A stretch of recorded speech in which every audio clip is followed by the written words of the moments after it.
اس نے سوچا کہ کیوں نہ وہ اپنا ہی ایک تجارتی میگزین شروع کرے تاکہ دوسری کمپنیاں اسے اسی طرح کی بڑی بڑی اشتہاری فیسیں ادا کریں جس طرح کی وہ ادا کرتا تھا۔ پونزی کو پبلشنگ کا کوئی تجربہ نہیں تھا۔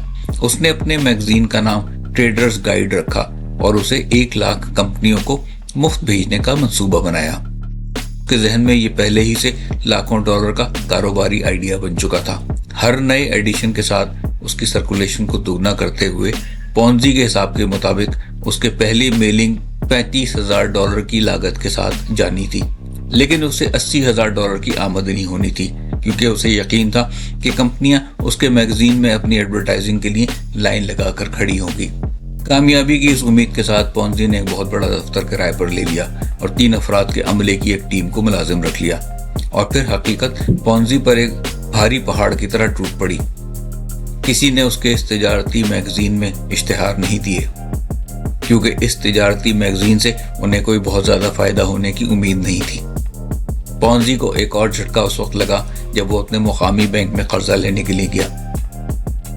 بینک کے صدر نے فوری طور پر اس کی لون کی درخواست مسترد کر دی۔ پونزی کے پاس اور کوئی چارہ نہیں تھا سوائے اس کے کہ وہ اپنے عملے کو برطرف کر دے اور اپنے دفتر کو کرائے پر دے دے، لیکن اس کے خواب اور عزائم پہلے ہی کی طرح مضبوط تھے۔ اس کو پوری امید تھی کہ اس کا اگلا آئیڈیا ہی وہ چیز ہوگی جو سارے کھیل کی کایا پلٹ دے گی۔ اگست 1919 کا ایک دن پونزی اپنی ڈاک دیکھ رہا تھا کہ اسے اسپین سے آیا ہوا ایک خط نظر آیا۔ اسے ابھی بھی یقین تھا کہ ٹریڈرز گائیڈ ایڈورٹائزنگ کی دنیا میں ایک بڑی چیز بن جائے گی۔ پونزی صرف امریکہ میں کاروبار کرنے پر ہی اکتفا نہیں کرنا چاہتا تھا۔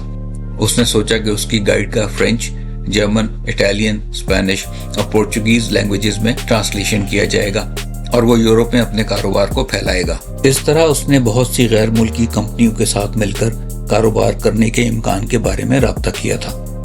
لگتا تھا کہ ان میں سے کوئی ایک کمپنی اس میں دلچسپی رکھتی تھی۔ خط کے مصنف نے ٹریڈرز گائیڈ کی ایک کاپی طلب کی تھی اور ڈاک کے خرچے کے لیے اس نے ایک ایسی چیز بھیجی تھی جو پونزی نے پہلے کبھی نہیں دیکھی تھی، ایک انٹرنیشنل ریپلائی کوپن یا IRC۔ IRCs ایسے پری پیڈ کوپن تھے جو یونیورسل پوسٹل یونین کے رکن کسی بھی ملک میں خریدے جا سکتے تھے اور ڈاک کے ٹکٹوں کے بدلے تبدیل کیے جا سکتے تھے۔ وہ عام طور پر ان لوگوں کے استعمال میں آتے تھے جو بین الاقوامی خط بھیجتے تھے تاکہ جوابی خط کی ڈاک کا خرچہ پورا کیا جا سکے، لیکن پونزی کے لیے یہ ایک نیا بزنس آئیڈیا تھا اور یہ اس کی زندگی کو ہمیشہ کے لیے بدلنے والا تھا۔ سالوں پہلے پونزی نے آربیٹریج کے بارے میں سیکھا تھا۔ یہ وہ حکمت عملی ہے جس میں ایک ایسٹ کو مختلف مارکیٹوں میں خریدا اور بیچا جاتا ہے تاکہ قیمت کے فرق سے فائدہ اٹھایا جا سکے اور منافع کمایا جا سکے۔ IRCs ملک سے قطع نظر ہمیشہ ڈاک کی ایک ہی قیمت کے بدلے میں تبدیل ہوتے تھے، لیکن انہیں مقامی کرنسی میں اتار چڑھاؤ کے مطابق تھوڑی مختلف قیمتوں پر خریدا جاتا تھا، جیسے فارن کرنسی کی مارکیٹ ہوتی ہے۔ مثال کے طور پر پونزی اٹلی میں ایک IRC خرید سکتا تھا جہاں جنگ کے بعد لیرا کی قیمت میں بہت زیادہ کمی آئی تھی، اور پھر اسے امریکہ میں امریکی ڈاک ٹکٹوں کے بدلے تبدیل کروا سکتا تھا جہاں وہ جانتا تھا کہ ڈالر کی قدر لیرا کے مقابلے میں کہیں زیادہ ہوگی۔ پھر وہ ان ٹکٹوں کو بیچ کر تھوڑا سا منافع کما لیتا اور پھر اس آپریشن کو ہزاروں بلکہ لاکھوں IRCs تک پھیلا کر وہ ایک بہت بڑی رقم کما سکتا تھا۔ یہ پونزی کا نیا بزنس پلان تھا۔ آربیٹریج ایک مستحکم سرمایہ کاری کی حکمت عملی تھی جس پر صدیوں سے عمل ہو رہا تھا۔ لہٰذا جنوری 1920 میں پونزی نے ایک نئی کمپنی شروع کی تاکہ اس کاروباری وینچر کو سنبھالا جا سکے جو اس کی اب تک سب سے زیادہ امید افزا وینچر لگ رہی تھی۔ اس کا نام اس نے سیکیورٹیز ایکسچینج کمپنی رکھا۔ بدقسمتی سے پہلے کی کئی بار کی طرح حقیقت نے اس کی امیدوں اور خوابوں کو چکنا چور کر دیا۔ سچ تو یہ تھا کہ IRCs کے آربیٹریج سے ہونے والا منافع اتنا کم تھا کہ وہ ایک ملک سے دوسرے ملک میں IRCs بھیجنے کے اخراجات پر ہی لگ جاتا تھا، اور پوری دنیا میں اتنی IRCs موجود ہی نہیں تھیں کہ پونزی کے تصور کردہ آپریشن کو جاری رکھا جا سکتا۔ لیکن وہ پھر بھی اس آئیڈیا کو چھوڑنے پر تیار نہیں تھا۔ پونزی کو یقین تھا کہ یہی اس کی سونے کا انڈا دینے والی مرغی ہے، دولت اور عیاشی بھری اس زندگی کا ایک ٹکٹ جس کا وہ ہمیشہ سے خود کو مستحق سمجھتا تھا۔ لہٰذا جب قانونی طور پر کاروبار کرنا ممکن نہ لگا تو اس نے اپنے خیال کو اس بدنام زمانہ پونزی اسکیم میں تبدیل کر دیا